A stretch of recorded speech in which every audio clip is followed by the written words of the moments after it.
अस्सलाम वालेकुम। आज मैं आपको बताऊँगा कि फ़िनलैंड में अगर आपने as a foreign graduate application form fill करना है, तो उस एप्लीकेशन फ़ॉर्म को फ़िल करने का क्या तरीकाकार है। मैंने जो एप्लीकेशन फ़ॉर्म फ़िनलैंड यानी कि फ़िनिश लैंग्वेज में था, उसको सारा का सारा ट्रांसलेट किया इंग्लिश में। मैं आपको फ़ॉर्म बारी-बारी दिखाऊँगा, उसके स्टेप्स को बताऊँगा, उससे रिलेटेड इंस्ट्रक्शंस के बारे में बताऊँगा, उसको सही तरीके से कैसे फ़िल करते हैं, उसके साथ कौन-कौन से सपोर्टिंग डॉक्यूमेंट्स लगाने हैं और फ़र्दर प्रोसीजर्स क्या होंगे। ये सारा कुछ हम इस वीडियो में डिस्कस करेंगे। लेकिन इस ट्यूटोरियल पे जाने से पहले आप लोगों से रिक्वेस्ट है कि अगर आपने अभी तक मेरा चैनल सब्सक्राइब नहीं किया, तो प्लीज़ मेरे चैनल को सब्सक्राइब कर लें।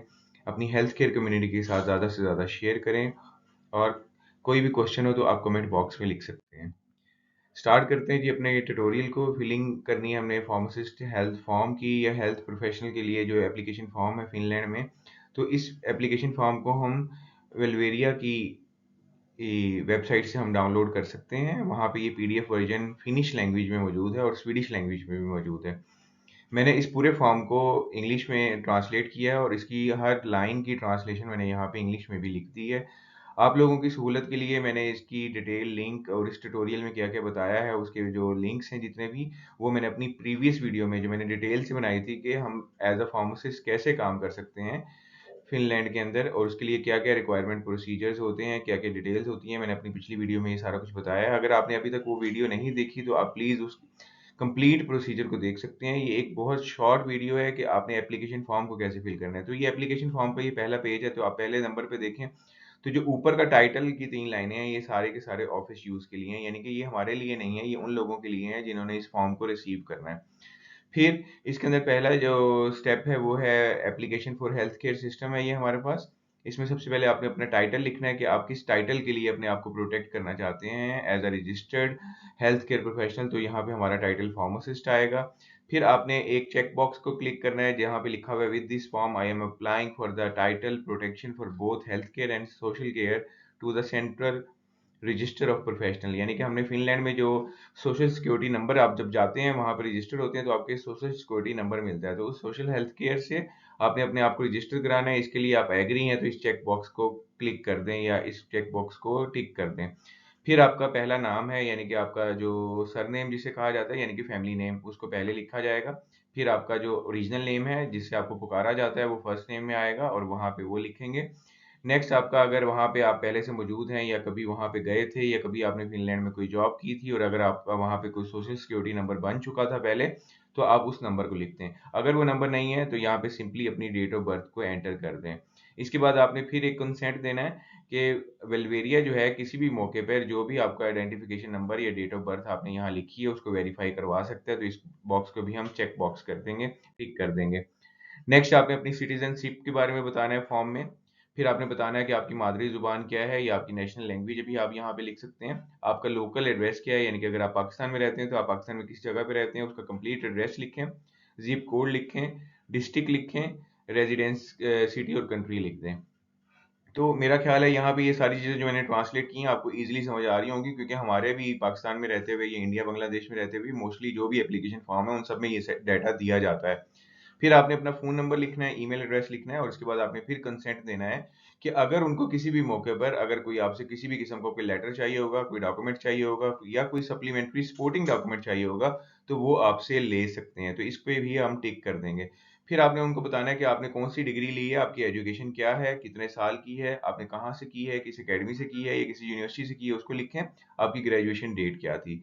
उसके बाद फिर एक कंसेंट है कि अगर मुझे कोई भी किसी भी किस्म का डिसीजन दिया जाता है मेरी प्रोफेशनल क्वालिफिकेशन के बारे में उनकी तरफ से, तो मैं एक्नॉलेज करता हूँ तो कि उसको उस डिसीजन को किसी भी और लैंग्वेज में दे सकते हैं। और मैं उनको ये भी इस कंसेंट में बताऊँगा कि मैं अभी as a health professional Finland के अंदर किसी भी जगह पे कोई भी किसी भी किस्म का रजिस्टर होने से पहले काम करने का अहल नहीं हूँ। मतलब उनको कंसेंट देना है कि आप अभी किसी भी किस्म का काम नहीं कर सकते। ये एप्लीकेशन फॉर्म है, ये वर्क जॉब परमिट या वर्क जॉब कॉन्ट्रैक्ट नहीं है। आपने अभी अप्लाई करना है, आप रजिस्टर नहीं हुए। इसलिए आप अगर वहाँ पहुँच भी जाते हैं, तो आप किसी भी किस्म का ऐसा काम नहीं कर सकते, ये इल्लीगल है। तो आपको वो फिर अगला पॉइंट में बता रहा है कि डिसीजन किस लैंग्वेज में दिया जाए, तो आप बता दें उनको फिनिश में या स्वीडिश में, क्योंकि 2 ऑप्शंस ही हैं सिर्फ़। फिर लास्ट में आपने डेट एंड प्लेस लिखनी है और यहाँ इस लाइन के ऊपर अपने सिग्नेचर कर देने हैं, जो ये लाइन बनी हुई है। नेक्स्ट आपने उस उनको बताना है कि आपने सपोर्टिंग डॉक्यूमेंट्स जो हैं वो साथ लगाए हैं या नहीं लगाए। तो सपोर्टिंग डॉक्यूमेंट्स की जो डिटेल है, मैंने अपनी प्रीवियस वीडियो जो डिटेल से बनाई है, वहाँ पे सारे डॉक्यूमेंट्स की डिटेल स्टार्ट में दी गई है कि आपने कौन-कौन से डॉक्यूमेंट्स तैयार करने हैं, कैसे तैयार करने हैं और उसके लिए क्या-क्या प्रोसीजर होते हैं, क्या इंस्ट्रक्शंस हैं। तो वो मैंने अपनी डिटेल वीडियो में पहले से दे दी है। ऊपर मैं बेल बटन में भी दे रहा हूँ और एंड में लास्ट में एंड स्क्रीन पे भी उस वीडियो का लिंक दे रहा हूँ आपके लिए। नेक्स्ट आपने बताया, इन इन लोगों ने हमें बताया कि अगर आपकी एप्लीकेशन इनकम्प्लीट होगी या जो-जो चीज़ें मंगवाई हैं उसमें किसी भी किस्म का प्रोसेसिंग में डिले होगा, तो आपकी एप्लीकेशन जो है वो रिजेक्ट कर दी जाएगी और इसके अलावा आपने जो भी डॉक्यूमेंट्स उनको जमा कराए हुए हैं एप्लीकेशन के, वो किसी भी मौके पे आपको वापस नहीं किए जाएँगे, किसी भी सूरत में। नेक्स्ट, अगर किसी भी किस्म की फेक इन्फॉर्मेशन आपने उनको दी है और अगर किसी मौके पे उन्होंने उसको चेक कर लिया अपनी कंट्री के साथ या आपके लीगल अथॉराइज्ड डिपार्टमेंट्स के साथ पाकिस्तान में चेक कर लिया है, तो वो आपकी इन्वेस्टिगेशन होगी पूरी और अथॉरिटीज़ जो हैं वो अंडर कॉन्ट्रैक्ट आपकी इन्वेस्टिगेशन करने के अहल होंगे।